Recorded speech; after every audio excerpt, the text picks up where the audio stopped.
Hyderabad hitech సిటీలో AI in health care 2.0 అంతర్జాతీయ సదస్సు సమ్మిట్ను ప్రారంభించిన మంత్రి శ్రీధర్ బాబు, యశోద హాస్పిటల్స్ ఆధ్వర్యంలో 2 రోజుల పాటు సదస్సు. ఏఐ ఆధారిత ఆరోగ్య సేవల్లో కొత్త ఆవిష్కరణలు, పరిశోధనలపై చర్చలు. ప్రపంచవ్యాప్తంగా 2,000 మందికి పైగా వైద్యులు, పరిశోధకులు హాజరు.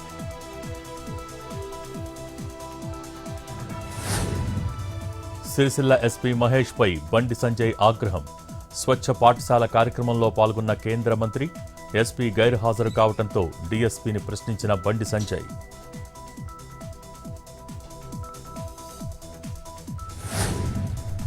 తనపై నమోదైన కేసుపై ఎక్స్లో స్పందించిన కేశినేని నాని. ఉర్సా క్లస్టర్కు భూ కేటాయింపులో చిన్ని ప్రమేయంపై 2025లోనే చంద్రబాబుకు బహిరంగ లేఖ రాశానని వెల్లడి. 14 నెలల విరామం తర్వాత ఎంపీ తనపై అక్రమంగా కేసు నమోదు చేయించారని ఫైర్.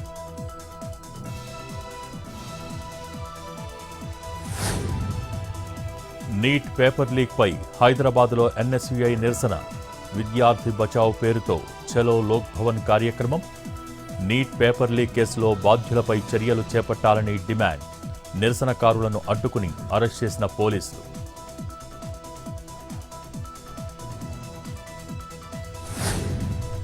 పెద్దపల్లి జిల్లా రామగుండం సింగరేణి మెడికల్ కాలేజీ విద్యార్థులకు అస్వస్థత.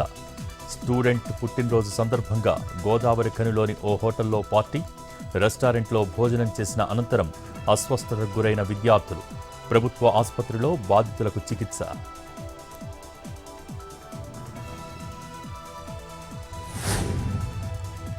హైదరాబాద్లో సంచలనంగా మారిన బాలిక ఆత్మహత్య కేసు.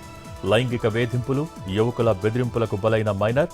నిందితులపై కఠిన చర్యలు తీసుకోవాలని బాధిత కుటుంబం డిమాండ్.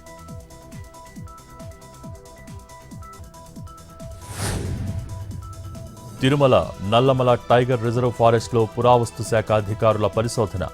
3వ రోజు కృష్ణానది ఒడ్డున రాతి చిత్రాల గుర్తింపు. మెగాలిథిక్, హిస్టారికల్ పెయింటింగ్స్గా నిర్ధారించిన అధికారులు.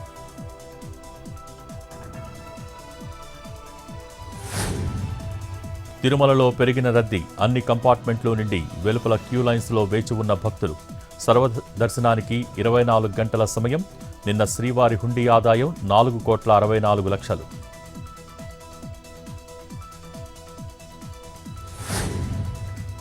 అసోంలోని జోర్హాట్లో కూలిన ఐఏఎఫ్ ఎయిర్ క్రాఫ్ట్. పైలట్ మృతి. జోర్హాట్ ఎయిర్ బేస్లో ల్యాండ్ చేస్తుండగా ఘటన. కొనసాగుతున్న సహాయక చర్యలు.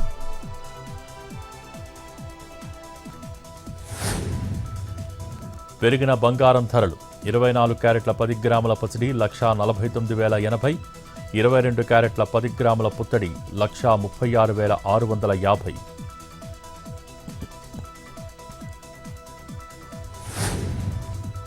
దూసుకెళ్తున్న వెండి ధరలు. ఇవాళ ఒక్కరోజే 5,000 అప్. Kilo silver rate 2,70,000.